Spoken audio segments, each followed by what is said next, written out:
So I always tell my 12-year-old son that what we imagine is usually worse than what actually happens. For example, my son has a little bit of social anxiety and he does not like to go to places where there's a lot of people. Birthday parties, theme parks, etc. But unfortunately, sometimes we just have to go. So on the way there, I usually ask him on a scale of 1 to 10, 10 being absolutely miserable, 1 being totally fun, what do you think is going to happen? How do you feel this is going to be? And he says, 10 out of 10 miserable, of course. So we go and we do the thing. He has a great time. I watch him. He's smiling. He's having fun. He's interacting. He's doing it. I don't say anything. He doesn't say anything. And on the way home, I ask him the same question. So just checking in on a scale of 1 to 10, 10 being absolutely miserable and 1 being fun, what was your experience? And he says, okay, a 4 or 5. Now, as anyone knows who has a 12-year-old, you would know that he would never admit that he actually had fun at the adventure. But what he did admit is that he not even half as bad as what he thought it would be. As a parent, that's a win. But he also had more experiences that he came out of that with. He made some friends. He tried something he had never tried before. This is what I feel like when it comes to acupuncture and East Asian medicine. Our frontal cortex is designed to keep us safe. And believe it or not, it comes up with 19,000 different possible outcomes and images when you come up with some idea. And when it comes to acupuncture, I think the image comes to mind. Forgive me, I don't know how many of our listeners are really young, but I'm older, and there was a movie called Hellraiser where you had this vision of this guy, and it was a horror movie, and he had like a million needles in his face. And I feel that's the image that comes to people's minds. And I don't blame people, because when you look on TV shows and they randomly every now and then have an acupuncturist, they have a patient on the table, again, with 1,000 needles in their face. So I don't blame people for this, but we have to remember that how we go into these experiences affect the experiences. This podcast, we're going to talk about, number 1, what you should feel when you go in. What does the needle actually feel like? What you should experience. And number 2, what is it that's happening in us that's getting in our way and making it even more uncomfortable? And then finally, what can we do to benefit the most and take home the most results from our treatment?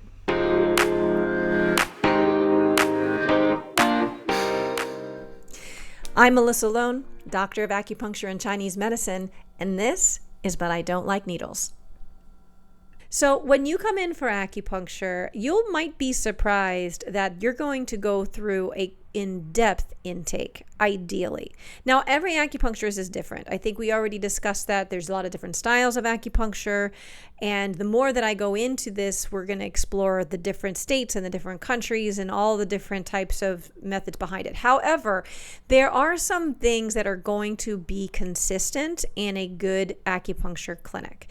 And what you should expect is an intake that is pretty in-depth. So rather than going in, and even if you go into your Western medicine, your biomedical medicine office, you're going to get a lot of paperwork, right? So you're going to expect the same thing. You're going to go in, they're going to talk to you about the certain history of present illness. They're going to talk about your family history, medical history. You're going to explain what your chief complaint is, why you're there. And you're going to fill out lots of pages about that, I would hope. So that's going to happen when you arrive or before you arrive with an acupuncture clinic. My clinic, specifically myself, I have a telehealth before where I go over all of the medical history. We go over your diet, your medications and supplements, and we go over everything that's happened to you in life, really. So everything in regards to what other surgeries you've had, if you've had any illnesses or ailments, any reoccurring issues or ailments, on top of what you're coming in for. And then we go through all the conversation about what it is you came in for. So if you came in for something very simple, i.e. I was in my garage and I leaned over to pick something up and I tweaked my back, that's pretty straightforward. But you might have more history. We don't even realize that connects. And I'm going to talk about that. We want to connect the dots, literally, in acupuncture and Chinese medicine. However, if you're coming in and you have some sort of hormonal imbalances or you're having fertility issues, we're going to go a lot deeper into your history, your regular cycle, any previous diagnoses, i.e. PCOS or endometriosis or any of those things that might be a part of that conversation. The other thing that's going to be unique about East Asian medicine is that we go over a review of systems a little bit differently. So review of systems means that you're going to go through all the organ systems. When you go to your allopathic doctor, they're going to go through your urinary function and they're going to go over any cardiac issues, and all of that stuff will be pretty straightforward because unless you have any history of it, they're going to assume that you don't, but they're not going to go into any real detail in regards to that. So whether you have had any specific major diagnoses in these areas, we're still going to go over that review of systems for you, and it's going to be a little more detailed. So instead of just asking you if you have a bowel movement every day, it's going to go more detailed. Are they regular? Are they formed? Are they loose? Are they constipated? Are they complete? And how often do you go? Right? Going through your headaches. You have headaches. Okay, where are they located? How often are they coming? How severe are they? Are they stabbing pains? Are they achy pains? Does it feel better with pressure or worse with pressure? We are going to go through a lot of questions, probably more questions than you ever even thought about asking yourself, and especially for women's health, going through your menstrual cycle, and when it comes to how long your cycle is, how many days you bleed, what the color of the bleeding is, there clotting, is there discomfort, is there pain, are there other symptoms along with that. In allopathic medicine, you're going to have very separate organ systems. However, with East Asian medicine, although we have specialists that do spend more time on the different types of medicine, every single one of them is going to want to know how all the systems are functioning, because that's going to let us know what your pattern is constitutionally. So I want to know when you come in what your history is like, what your bowel movements are, what your digestion is, what your sleep is like, what your menstrual cycle is, because all of that are pieces to the puzzle of you. And you are multifaceted, and sometimes there is a common thread amongst the different organ systems that lead to a pattern. And that pattern might be what your constitution is. And that constitution or genetic predisposition will be very useful in your treatment, because we have to keep that in mind when we're treating you. For example, if you are someone who comes in and you are very low energy and you have fatigue and you have bloating and you have loose stools and your memory is poor, those all relate to a pattern that means that you are deficient. And you are deficient with your digestion and metabolism most likely, and you're probably not getting the nutrients that you need. So if I'm going to treat you and I do a very strong treatment, this is going to leave you worse than you started. You are going to be deficient. You don't have the nutrients. You don't have what it takes to fix and heal the body. So it has to be a gradual treatment, and you need, ideally, in my clinic, I would put you on herbs and discuss diet and possible supplements if we want to move things along, but herbs for sure, and definitely diet. And that way you can start eating in the way that's best for your constitution and figure out how we can get those nutrients there so that your treatments can be more productive. So you're going to probably get a lot of paperwork and you're going to fill out a lot of information, and they're going to be talking about details that you maybe didn't think you'd be talking about. The next thing I want to mention, you have your diagnostics in the clinic. Obviously, they're going to take your temperature. Usually they'll take your blood pressure. They'll look at your height, weight. They look at you, what we would call your skins, looking at your face, taking you all in. Hopefully they're doing that. And that is going to be before they have a conversation with you. Sometimes they will recommend labs, and then they'll assess those as well. When you come in for an acupuncture treatment, they're going to be assessing you as soon as you walk in the door as well. Ideally, we have a history. Now, one thing that many people don't realize is that we are considered primary care providers in California and in several states. So you might want to look into that before you go in to see an acupuncturist. Oftentimes, we will be looking at your lab work. We can order lab work and we can look at the lab work that you have and we can reassess it and make sure that we didn't miss anything. Now, your physician has many patients, and so it is a benefit to have more people a part of your team, including an integrative provider like myself. We can look at your blood work and just make sure that nothing got overlooked. It's very common to go in for your regular visit and just get your CBC with diff and your lipid panel, which is your cholesterol, and those are your basic panels. But if you're someone who is coming in and suffering from symptoms that might be related to your liver, they might not have run your ALT or your AST, your liver enzymes. Or, for example, if you are in fertility, they might look at it in a life or death view, which is what they're there for. They're making sure that there's nothing that is completely off the charts, that's a red flag that they can refer out to.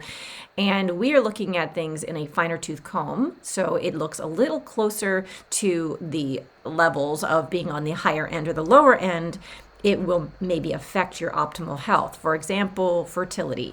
Someone comes in and we run their thyroid panel and it could sit in the norm, but it might not be the optimal for them to actually get pregnant. So that can actually affect their pregnancy, simple as that, if we just adjust their thyroid medication. So I definitely look at and sometimes order lab work, which surprises many people, I think, when they think of an acupuncturist. They don't realize in California that we can do that. So to be prepared for that, when you go to see your acupuncturist in California and in some states, you might want to check into that and make sure that they do look at your lab work. And so if that's the case, you might want to bring a copy of that with you. I personally do blood pressure. Some people do not, depending also what you're coming in for. If you have a history of blood pressure issues, I would definitely do that. Now, some people's intake is on telehealth. Some people intake is on paperwork before you come in. And some people, they do intake in the office when you first come and you have a longer session on your first visit. So the first visit sometimes for people can be, I've heard, up to 2 hours sometimes. However, other people, it's an hour or an hour and a half. One of the unique things about this medicine, and maybe you've heard about it, is tongue and pulse. So there is a whole nother episode I will go on and discuss and talk about the cool facets of the tongue and pulse. But on the real basic of it, the tongue is an extension of the gastrointestinal tract. We can see the insides of you by looking at your tongue. The tongue tells us what color it is, tells us your blood flow. If it's moist or wet or dry, it tells us about your fluid retention. We can also look at the shape of the tongue, the coating of the tongue. There should be a thin white coat on the tongue. And then there's pulse, and the pulse is another very cool tool that takes years and years and only gets better with the more that you use it in regards to feeling what we would call the channels that relate to the different parts of the body and the different organ systems in the body.